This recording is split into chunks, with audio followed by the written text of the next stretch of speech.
interdit, censuré, tabou, diabolisé. Tout discours qui n'est pas hystériquement belliciste est considéré comme complotiste, comme poutiniste, comme extrémiste. Ça suffit, ça suffit. Ce sont ces porteurs de guerre qui sont les extrémistes. Ce sont des fous dangereux, ce sont des fous furieux. Ils nous conduisent sur le chemin de la guerre qui mène inévitablement dans ce conflit à la Troisième Guerre mondiale, sur notre sol y compris. Regardons-les. Les médecins de plateau télé sponsorisés par Pfizer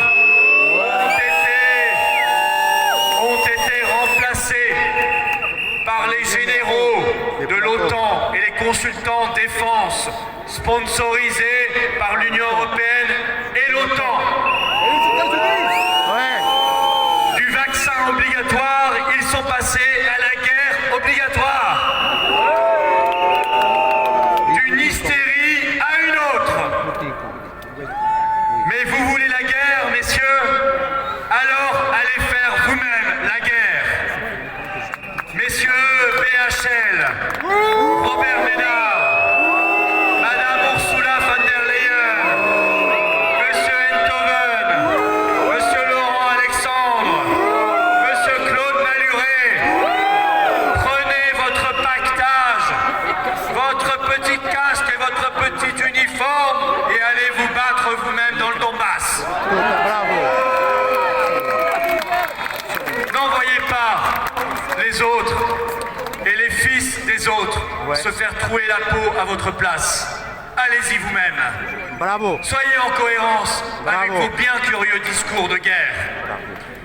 Car que nous chantons que cette guerre, c'est du Hollywood, du Walt Disney, les gentils contre les méchants.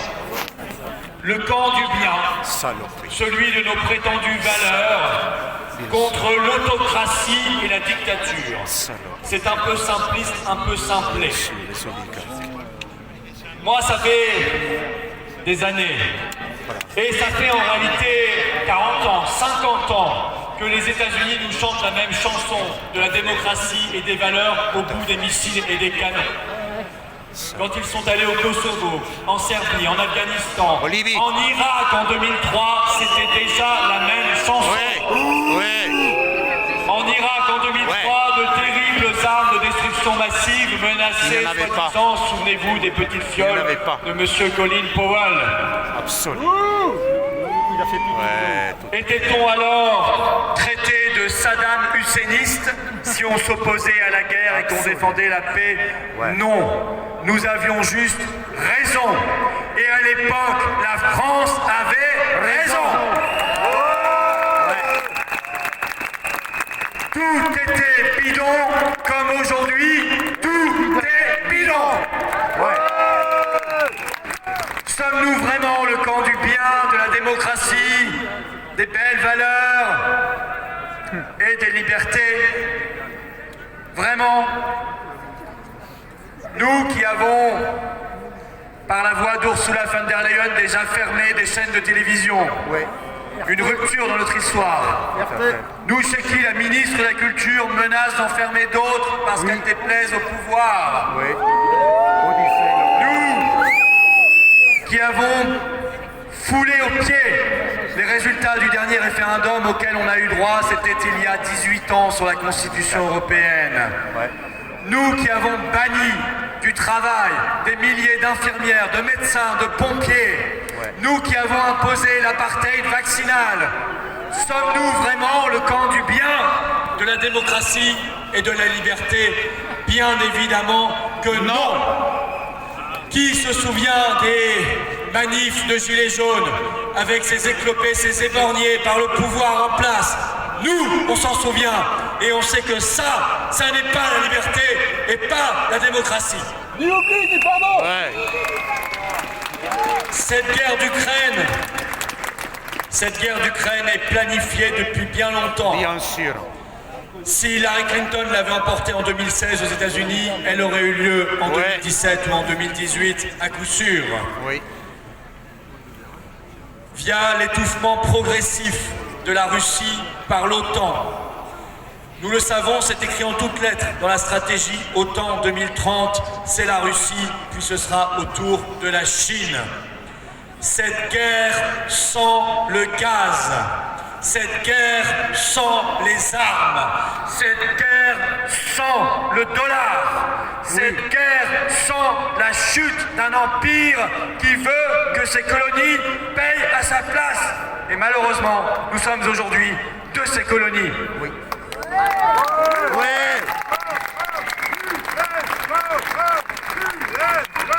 L'OTAN habille cette stratégie impériale et verse dans des discours de plus en plus guerriers.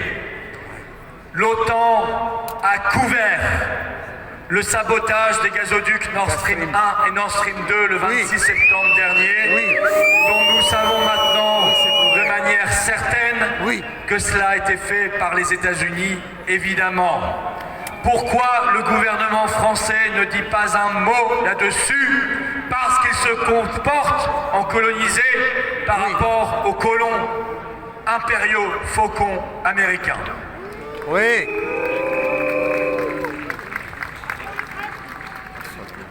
L'OTAN n'est pas cette organisation défensive. L'OTAN, c'est la guerre. Quittons l'OTAN. Dissolution de l'OTAN.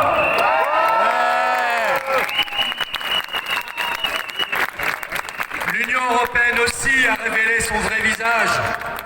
Il s'appelle Ursula von der Leyen. C'est le visage de la brutalité, de l'hystérie, de la soumission et de la guerre. L'Europe, c'est la paix, nous vantons depuis 50 ans. Bien sûr que non. L'Union européenne, c'est la guerre. Quittons l'Union européenne par le Brexit. Brexit. Brexit.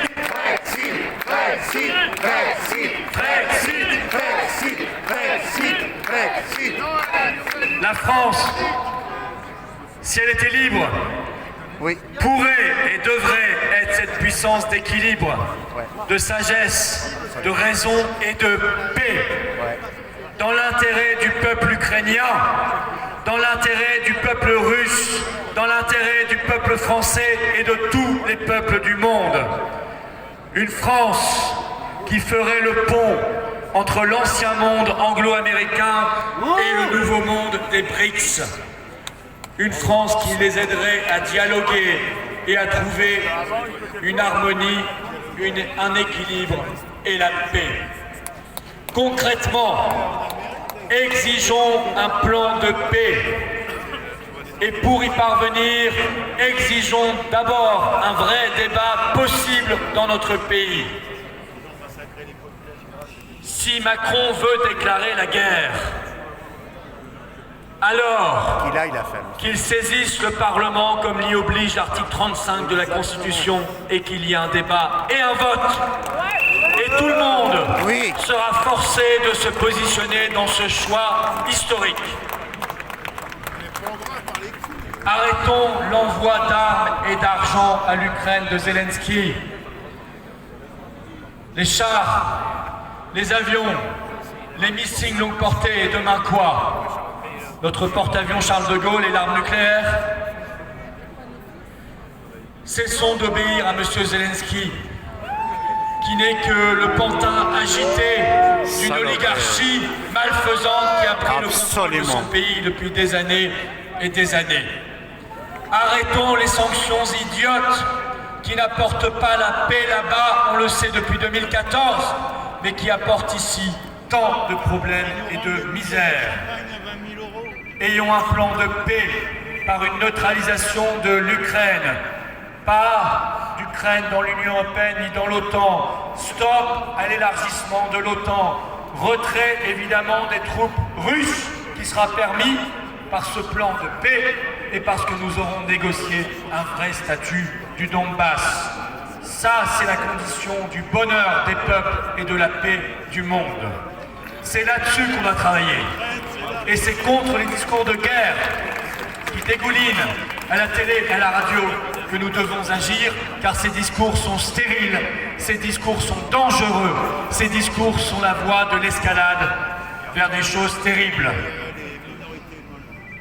Surtout, soyons la France, la vraie France, pas le clone, ni le toutou, ni le caniche de Washington. Le clébard.